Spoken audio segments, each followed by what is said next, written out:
Hello दोस्तों, क्या आप चाहते हैं कि आप ऐसा जगह हॉस्पिटल खोलो जहां पे आपका हॉस्पिटल रन करे और पेशेंट आप तक पहुंच पाए।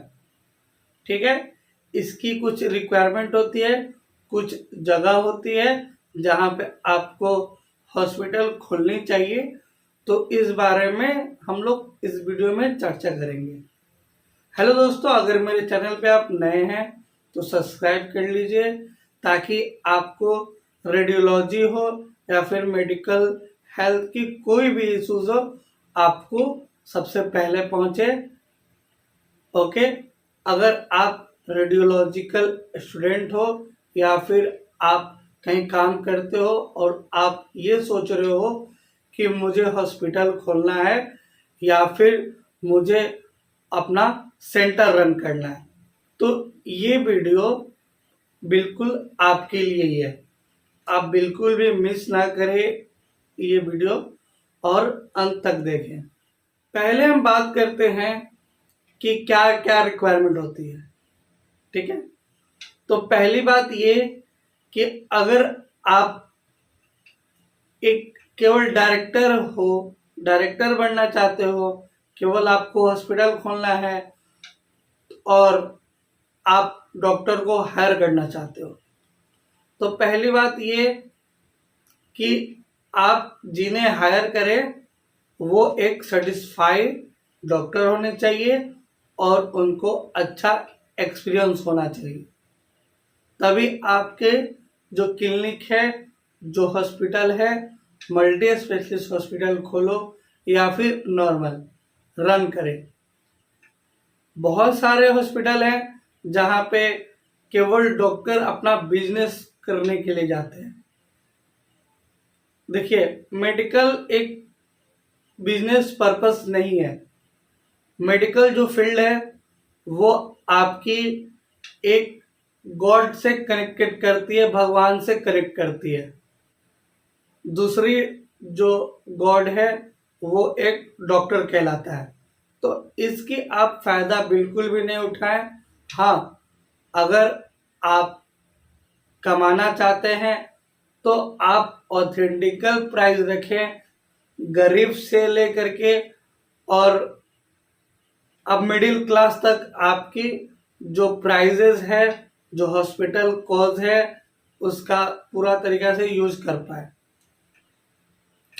तो इन सारी बातों को साइड में रख करके पहले हम लोग ये देखते हैं कि ये जो पीछे ड्रॉल है फिगर, इसके ऊपर एक टॉपिक रखे हुए हम, where you open hospital. Where you open hospital का मतलब होता है कि हम कहाँ पे अपना हॉस्पिटल खोलें विथ प्रॉफिट, जहां पे प्रॉफिट हो। प्रॉफिट यहाँ बिजनेस नहीं बोल रहे हैं। प्रॉफिट मतलब आपका भी हॉस्पिटल रन करे और पेशेंट को भी एक अच्छा इलाज मिल पाए प्रॉपर टाइमिंग के साथ। ठीक है, तो समझने की बात यह है, अगर कहीं गांव से पेशेंट एम्बुलेंस से आ रहा है, कई बार क्या होता है कि स्टेट में इन करने की वजह से ऐसे जाम मिल जाते हैं जिसकी वजह से पेशेंट या तो रास्ता में डेड हो जाता है या फिर अनकॉन्शियस हो जाता है और भी उसका हालत खराब हो जाता है। तो पहला ये गौर करना है कि हमारा जो एरिया है वो हाईवे से पास होनी चाहिए या फिर हाईवे पर होना चाहिए, ताकि एम्बुलेंस कहीं से आए। मान के चलिए कि ये हमारा गांव है, गांव से हम एक पेशेंट को एम्बुलेंस से कैरी करते हैं और आते हैं, ठीक है, हाईवे पे। अब मान लीजिए हाईवे पे ना होकर के हमारा जो हॉस्पिटल है वहां पे हो जाए, तो फिर आगे यहाँ से कटना है। फिर यहाँ पे कई सारे मकाने होंगे, लोग होंगे, लोग गाड़ी चला रहे होंगे और ट्रैफिक यहाँ पे एकदम मैंडेटरी है कि ट्रैफिक होगा ही होगा। कभी फंक्शन या फिर संडे या फिर कोई और रीजन से जिस वजह से मार्केट बंद हो, तभी जाकर के यहाँ पे क्लियर होगा जाम।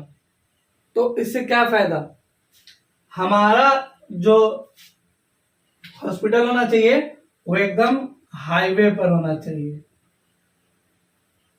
ताकि पेशेंट आपके पास फौरन पहुंच जाए और आपका और पेशेंट का ट्रीटमेंट आप फौरन ही स्टार्ट कर सकते हो, जिस वजह से आपके पास पेशेंट टाइमली पहुंचेगा और पेशेंट भी बचेगा। तो ये हमारा रूल नंबर 1 है, ठीक है।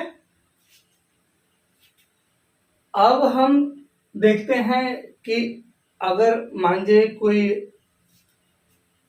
पेशेंट आया अनकॉन्शियस है, उसकी कुछ टेस्ट करानी होगी, तो फिर आप पेशेंट को हॉस्पिटल से निकाल के तो आप भेजिएगा नहीं इधर।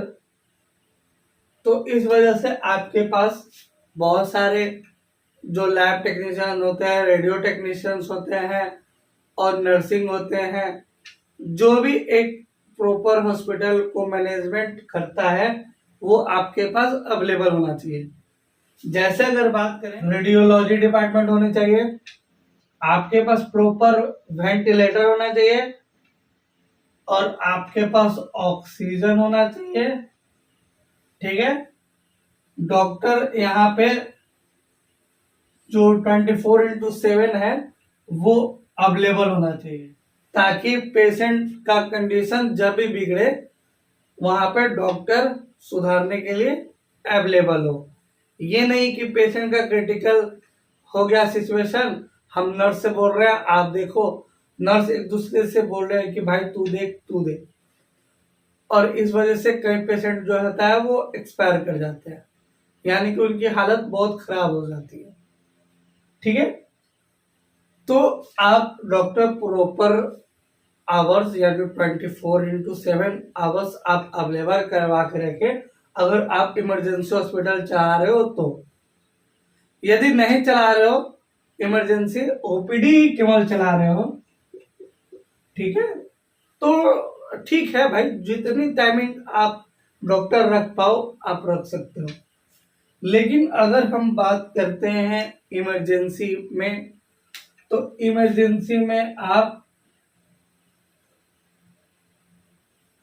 पहला है जो डॉक्टर प्रॉपर रहना चाहिए।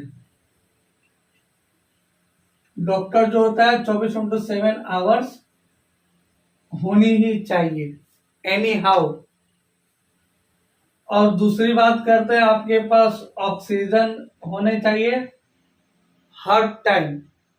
अगर स्टॉक खत्म होने वाली होती है उससे पहले ही आप मंगा लीजिए, ताकि स्टॉक खत्म ना हो।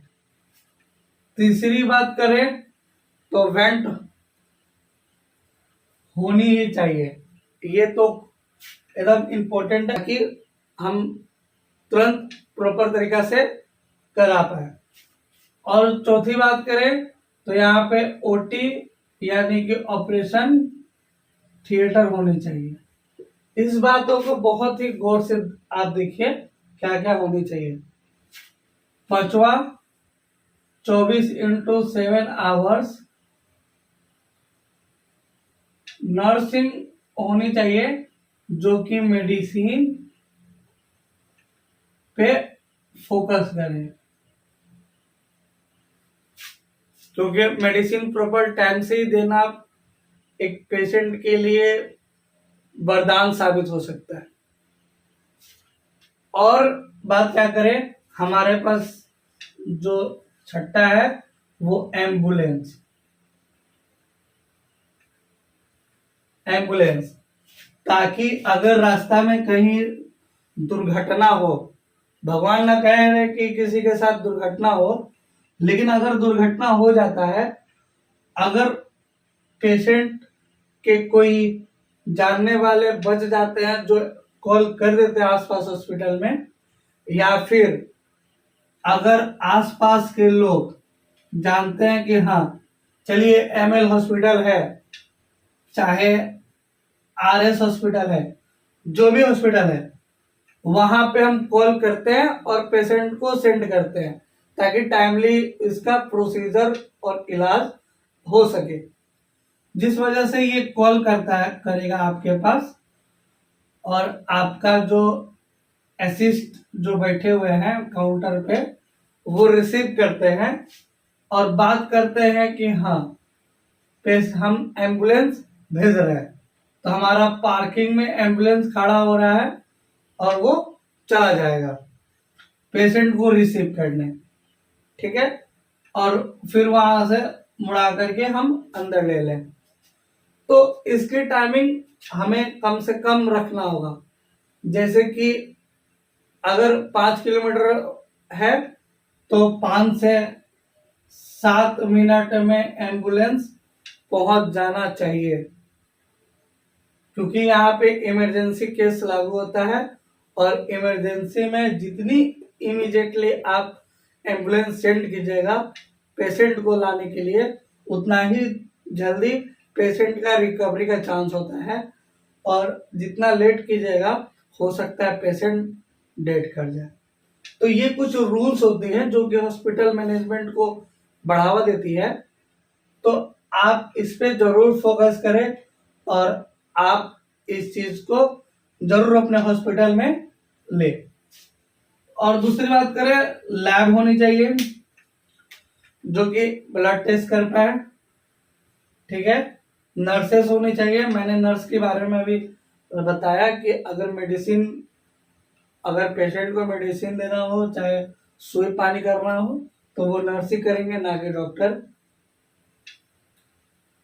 और ओटी हम बात करें, ओटी असिस्टेंट होना चाहिए और ओटी ऑपरेशन थिएटर होनी चाहिए, हेल्पर होनी चाहिए, ठीक है। और बहुत सी रिक्वायरमेंट होती है एक अच्छा हॉस्पिटल मैनेजमेंट संभालने के लिए, ठीक है।